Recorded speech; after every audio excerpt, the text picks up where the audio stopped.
Hey guys, welcome back. Been a while. We're back on the OG channel,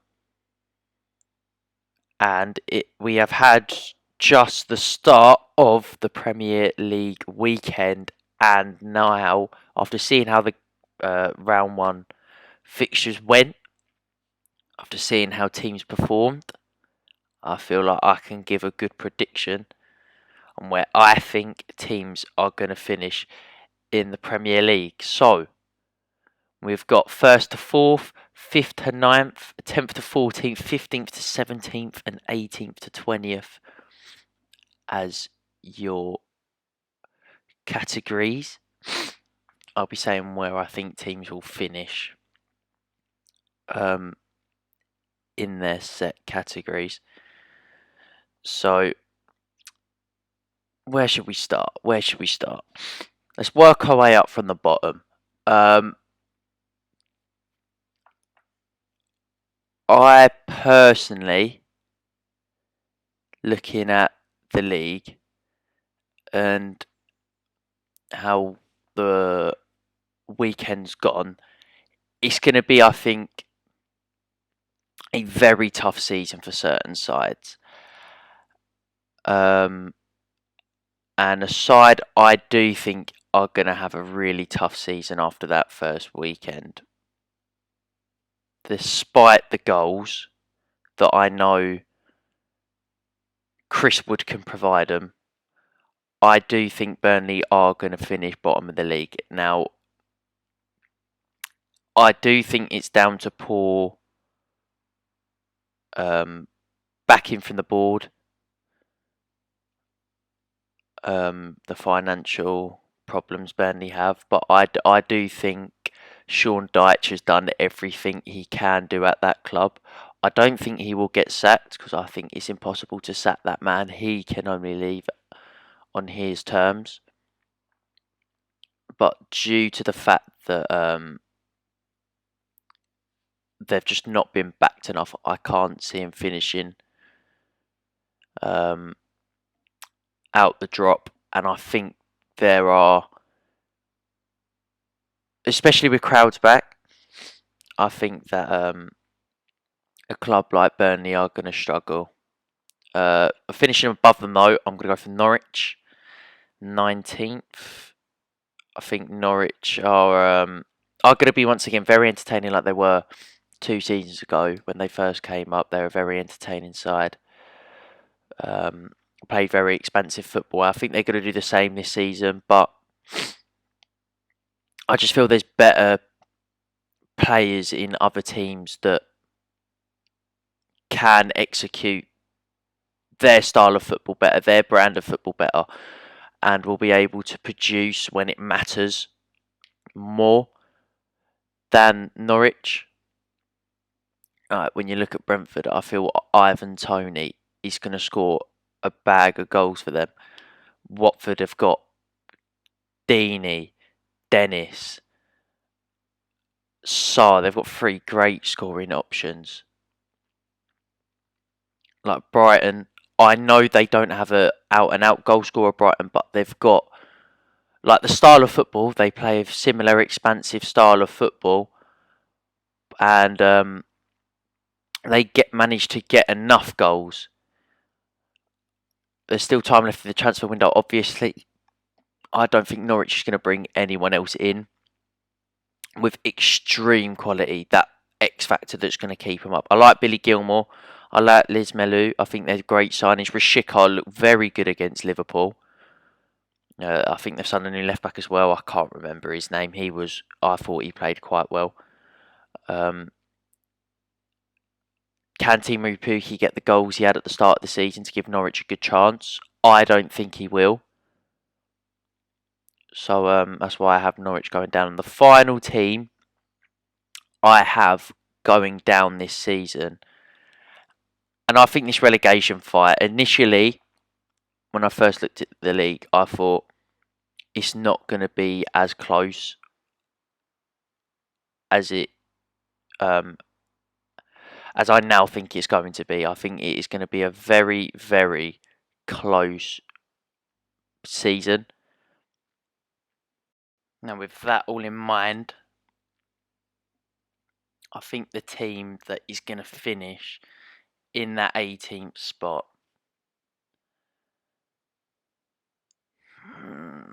it's tough because with a fit St Maximin, a fit Wilson, and now with Joe Willock, Newcastle have hope.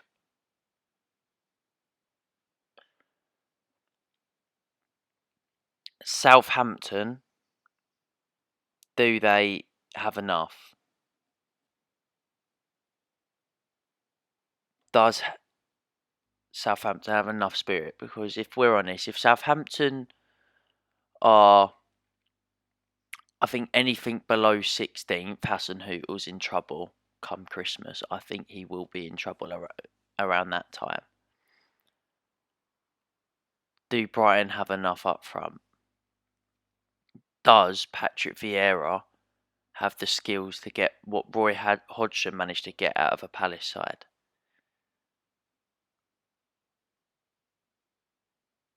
Are Wolves the same? Are going to be a completely different Wolves under the new management compared to what they were under Nuno? So I think I'm going to bite the bullet on saying it. I think Southampton they're gonna be the final team. I think it's going to be very close, but I think Burnley are going to be the one that drift away. I think Norwich will just, but they might stay for the final day. I don't think they will be able to. But I think there's going to be a final day drama. I think Southampton will be involved in it. My team in 17th, I'm going to go for Crystal Palace. I will then go Brighton and Wolves as 15th. Let's sort that out. So I think Crystal Palace, Brighton and Wolves. It's going to be close between them. I'd say Newcastle. It only depends on how fit Callum Wilson, St Maximin and if Willock can perform. If they can perform with this full 50,000 St James's Park, they will finish 14th again. That is where I can see them finishing.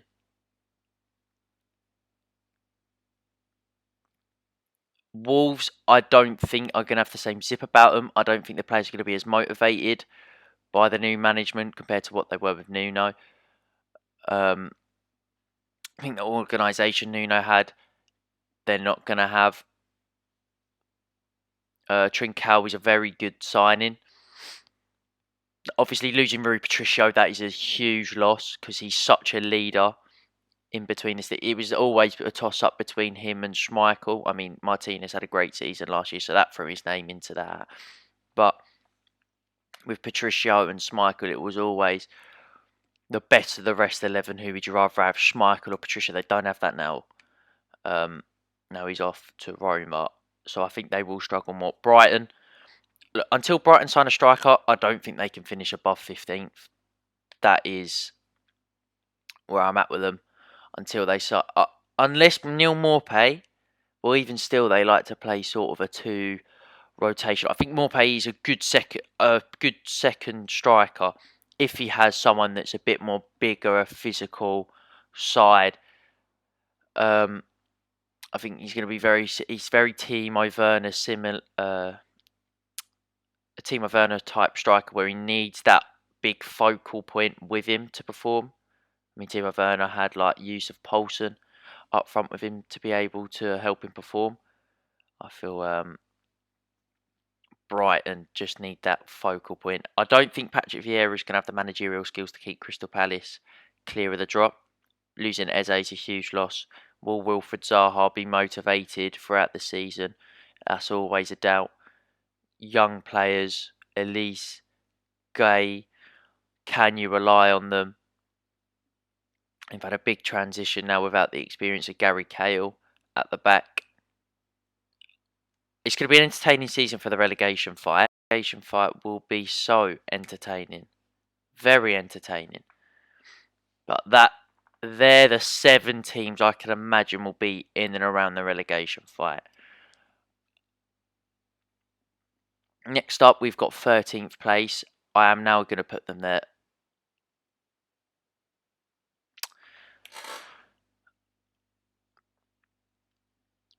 Them being there will all depend on when Mikel Arteta is sacked.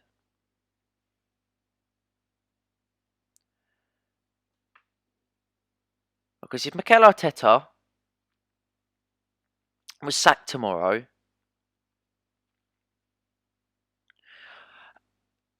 you'd have still time in the window and be able to bring in a new manager that might want to take the risk.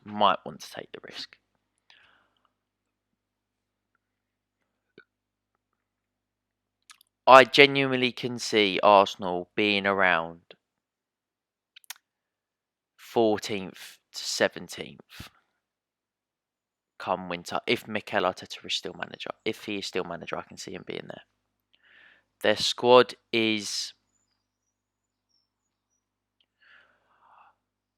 it's just a mess. You look at a club and you look at directions they go for. You just see nothing with Arsenal. Like Man United, when they go out in the last 2 summers, their signings... sorry, the last 3 summers, if you just exclude Van der Beek, have been very to the point, have been very clear in the direction. Aston Villa signings this summer have been very clear in the direction of that. With the loss of Grealish, we will buy enough talent that can still create and push for Europe. That's their idea. Leeds United signings are clear, hard workers, and try and bring in that little bit of flair. I mean, Brentford signing recruitment has been brilliant. They recruit cheap, develop into superstars. And I'll get into Brentford when we position them in the league. But looking at Arsenal, there's just nothing there. All the money they've spent. Ben White for £50 million. I know the English tax is there, but when you're looking at Raphael Varane for £38 million, it is just such a gap in quality. Ben White can be a very good centre-half, has the potential to be a very good centre-half. Is that what Arsenal need right now under this manager? Definitely not.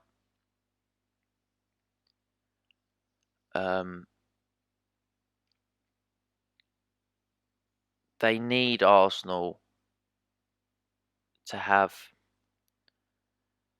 it might sound very, very stupid. They need Premier League seasoned experience for the dressing room and the dressing room's sake.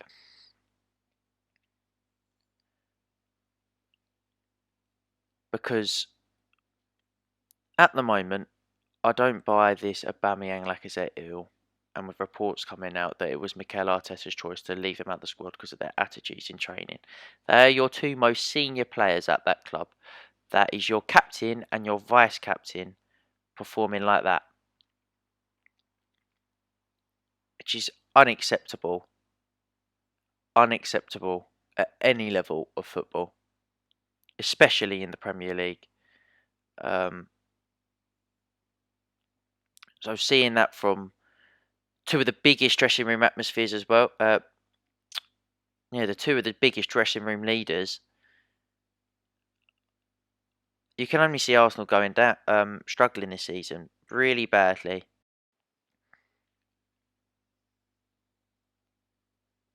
So as good as Arsenal's, well, their squad on paper isn't even still that good. Potentially with Odegaard still coming in, it doesn't fix anything because he's not the position they need. They don't need a 10. They've got Emil Smith-Rowe, who's been in the top 3 best players for Arsenal in the last 12 months. So you're not moving Arsenal forward. You're not moving them back, but you're not moving them forward. Obviously, they've still got Gabriel to come back. Bellerin is a liability going back. Bernd Leno's a liability in goal. Pepe, Saka and Smith-Rowe. That's where I have faith in Arsenal. They don't have a striker. Aubameyang's just declining. Lacazette's declining. Partey's injured too often. I think he's a good footballer. Sambi Lokonga, not seen enough of him yet to make a judgment. But I can see Arsenal finishing 13th. And I think it's going to be a really painful year for Arsenal. Oh, and that's 13th if Mikel Arteta is sacked. If he's not sacked, there is a serious threat of Arsenal. But I'm not going to say they are going to get relegated, but they could easily be 15th, maybe even 16th, if Mikel Arteta is not sacked. Looking at 12th in the Premier League, I'm going to go for Watford. I was really happy with what I saw from Watford on the opening day. I thought they were a really exciting side. I thought they played some really good, expansive football. Gave Villa an entertaining game. Looking at the insides from Watford, obviously you've got Ben Foster's YouTube channel that does help massively. It's a positive dressing room atmosphere every single day. Every time they train, on a match day, after games, it's always positive at that club. Fans in Vicarage Road, it will be buzzing. It will be a very, very good atmosphere at Watford Football Club, and I think they're going to have a very good year in the Premier League. So, with Dennis performing, Sarr, if he can perform, Deeney leading, they look good at the back. I mean, it was a penalty and a screamer from John McGinn on the opening day. So I think they're going to be a really good football team to watch this year, Watford, and I've got high hopes for them. Looking at 11th in the league, I originally had them very high up, but I am now going to have Leeds in 11th. Just looking at the fact that they're very open to get beaten by teams. I think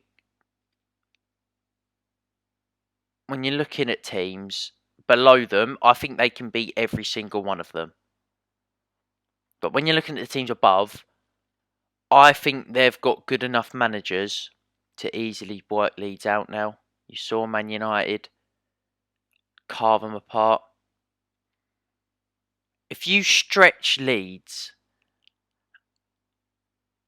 so they decide they're going to push bodies forward, when the full-backs go flying, when the wingers push up, and the midfielders go up, so it just leaves you with a holding midfielder and 2 centre-halves at times. Any manager knows, if you counter on that,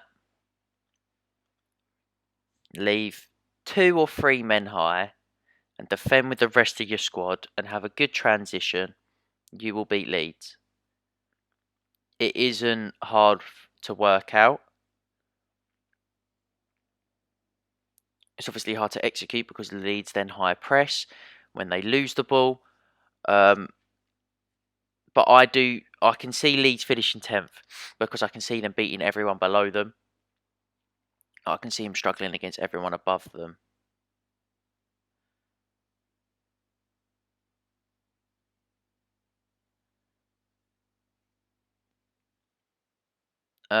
Looking at my 9th place team, I'm going to whack Brentford in there. Now, I know Football Manager doesn't have much to say on it. I've just done a full season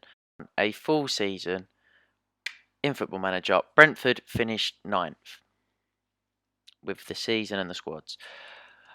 And From what I saw from Brentford on Monday, I mean, I could change this about.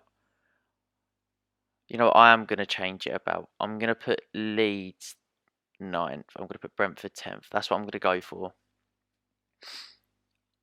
I think Brentford are a very good squad.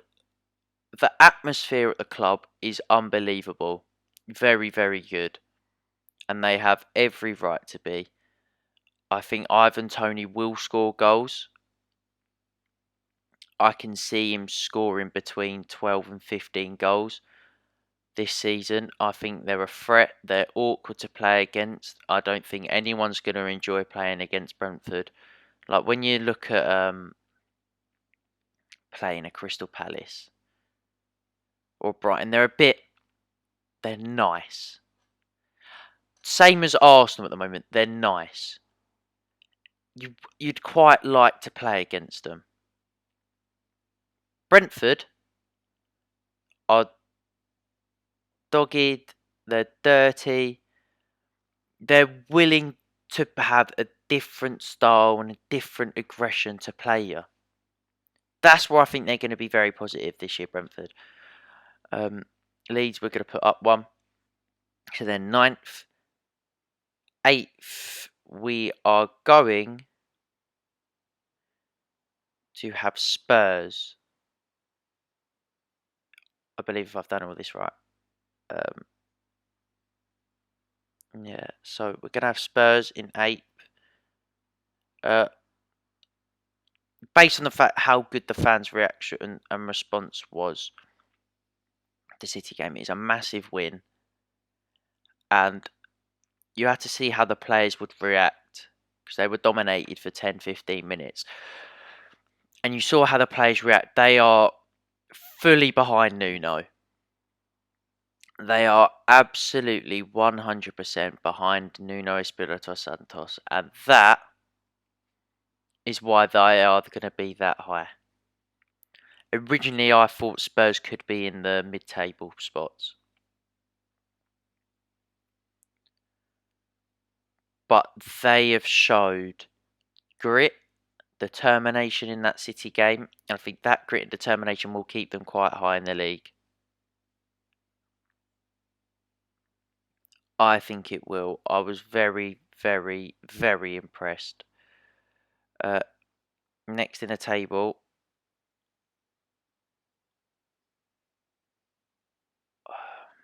I'm going to go for my side. I'm going to go for West Ham. We were very good on the opening day against Newcastle. Poor first foot. It wasn't even a poor first 45. There were individual errors for the goals, but lack of investment at the moment, lack of squad depth, going into Europe. It's never a good combination. But I think David Moyes it's David Moyes. He can get the best out of players, and I've seen it now. And that's why I believe we will finish 7th in the Premier League. Quick error spotted. I only had 4 teams in here. There should have been 5. So Brentford are 11th. They are Leeds are 10th, which means Spurs are 9th, West Ham are 8th. Just spotted that. My apologies for being an absolute idiot. So we're going to look at definitely 7th. Gonna look at 7th. I'm going to go Aston Villa. I think they've invested very well. Not having European football will help them compared to West Ham. So I'm happy with what I saw from Villa. Ben Deer disappointed. Leon Bailey looked good off the bench. Danny Ings obviously scored. I think you go back to Villa Park, there's going to be a buzzing atmosphere. I think as soon as they get that first win, which I reckon might be this weekend. Don't know who they're playing, but I'm going to say it anyway. They'll start going snowball effect. They'll just keep building momentum, and I think they're going to look to push for Europe this year. I also think they'll want a cup run. I think Dean Smith will really like a good cup run with this Villa side. So we are going to whack Aston Villa 7th. 6th, I'm going to go for Everton. When you have a Rafa Benitez team with quality, they're a very good side. Newcastle had no quality, and Rafa Benitez would constantly get them mid-table. The only problem may be is if they have 2 losses on the bounce, say at home against lesser sides. I don't think Rafa will allow that to happen because I think the players are going to put aside the fact how much he loves Liverpool. I think the fans initially may not, but look, it was a good result against Southampton, and I think the fans responded well to it. And with a very good manager like Rafa, I think they can finish very high. He's exactly how you'd build an Everton manager, just if you cut out the Liverpool connection. Good at the back, like a strong midfield, a powerful midfield, a few flair players, and a big man up top. That is a Rafa Benitez side, and they've got that. And I think they're gonna be a threat to the top 4 when they play. I think they're going to be a threat to many a side in the league. I don't see them winning games much like they did against Southampton where they score 3. I think most of their results will be 1-0, 2-0, 2-1, something like that. I think they'll always have a close result, but I think they'll be very good this season. Leicester City, I think, are just going to finish 5th again. And I say finish 5th as if it's a bad thing. The fact Leicester City are finishing 5th, I think it'll be for the 3rd season in a row, is an unbelievable achievement from where that football club were a few years ago. Unbelievable. Unbelievable what Brendan Rodgers has done for this club. I mean, the Community Shield, I know people don't count it, but when you're a club like Leicester, if my club, West Ham, won an FA Cup and then won the Community Shield, I'll be over the moon. It means nothing when you're a Liverpool, City, Chelsea, United, Arsenal. It means nothing. When your club like Leicester, Everton, Villa, West Ham, it means everything. Just to get to a final, win, dressing room atmosphere, special occasions, it means everything to the club, the fans, the players, the manager. It means a lot. So I think Leicester, I think will finish 5th. I think they'll go far in Europe this year because they've got a much better squad to go into Europe. And they've had that first year of experience. They've brought in European experienced players. I think Leicester will go quite far in the Europa League. I can see them going to the semi-finals, potentially final.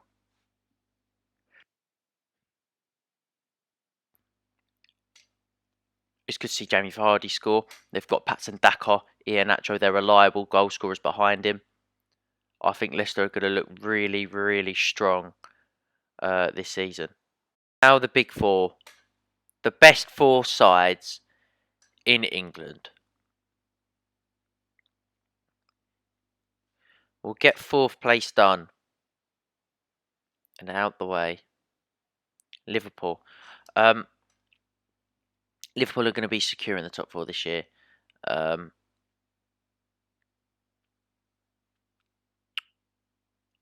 don't think they still just don't have that player, that Coutinho-esque player that I think makes the difference in this Liverpool team.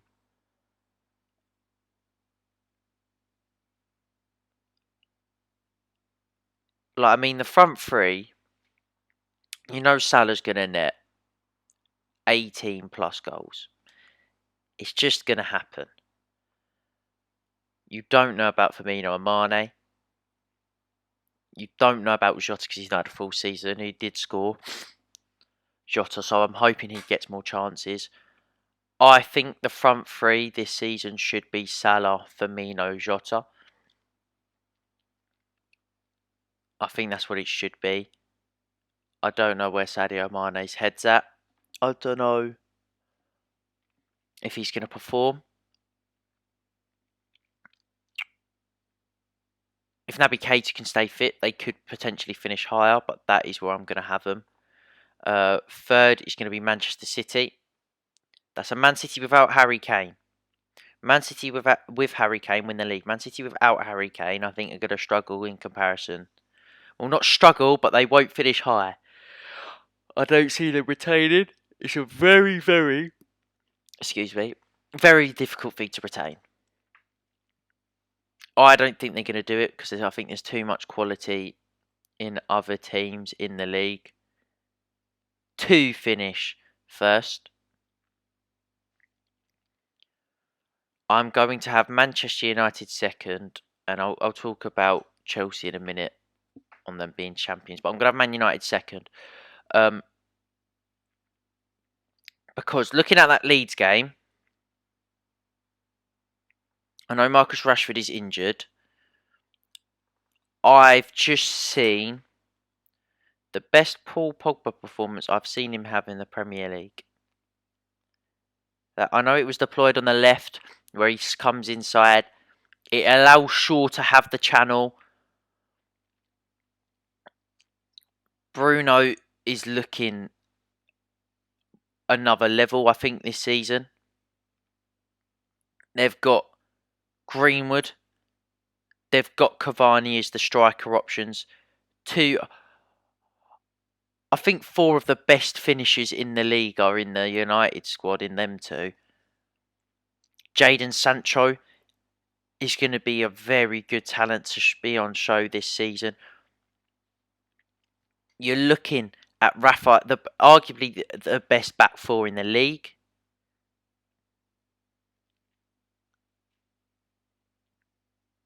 Because Wan-Bissaka is okay going forward, but is obviously can get caught out potentially defensively. But I don't think that's going to happen with Varane there.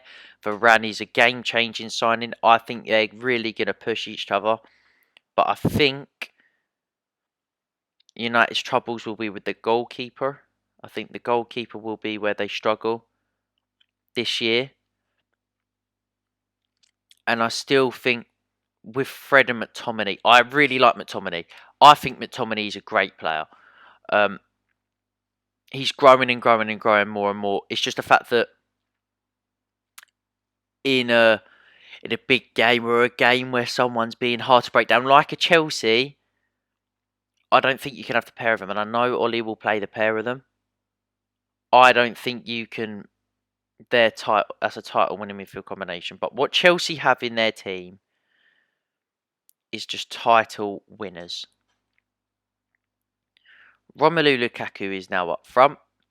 There's your 20 goals. Answer to the question. He will score prolifically. Kai Havertz is going to have a massive season this year. Timo Werner, less pressure on him. So I think he will start to see more goals, more assists. And even if them stats don't increase, I think he's going to be a big part to Romelu Lukaku's goals. The fact he will be a decoy runner. I think he'll stretch defences. I think Werner will be a great option for Chelsea this year. I mean, you still got Pulisic there, Hudson-Odoi. They're great attacking options. They will now have potentially more money to reinvest if they want to into other positions, but I don't think they really need to with the departure of Tammy Abraham. Mendy, I really like in goal. He's starting to grow on me as a keeper. I think originally I wasn't quite secure with him being in as Chelsea's number 1. I thought, oh great, you got another Kepa situation. But even Kepa, he's grown from that penalty shootout. That penalty shootout will do in the world of good. Thiago Silva still to come back into defence. Reece James and Chilwell as wing backs. I really like. I like when Reece James plays as the right centre back and Azpilicueta as the wing back in games where they're worried about pace. I really like that. I think it's a clever choice. It works. Christensen coming off the back of a very good Euros. Trevor Chalobah has been he's been a breath of fresh air. I think in Chelsea's backline, Mason Mount still to come fully back into the side. Jorginho, I mean, he's had the best 6 months of his life. And Chelsea in the top 4. winning the Champions League, winning the Euros, winning the Super Cup. I mean, N'Golo Kante still in that midfield. Like, that's just that now. N'Golo Kante is in the midfield. With the hype that surrounded Jorginho and Mount over the last 6 months, Kante sort of drizzles back down a bit in his recognition of how important he is to that team. So I think there's just so much squad depth that Kovacic doesn't even get a mention in that team. There's so much squad depth. I think Chelsea are just going to win it this year. I don't see them winning defending the Champions League and retaining that. I can see them doing a League and Cup double this year. But I think they're going to be very, very strong. So I don't know, Thomas Tuchel said they're 4 favourites. I make them favourites with Romelu Lukaku signing. I really do. Harry Kane signing for Manchester City shakes it all up. But that is my Premier League prediction. Let me know in the comments your Premier League predictions. Let me know what you disagree with, what you think is right, what you think's wrong. I'll look to upload a few more videos soon. I know it's been a very long time since I've done a video. School, timings, nothing's fallen into place to have the time to do it. I've had the time to do one. I've made this video, so please like, subscribe, and I'll see you next time.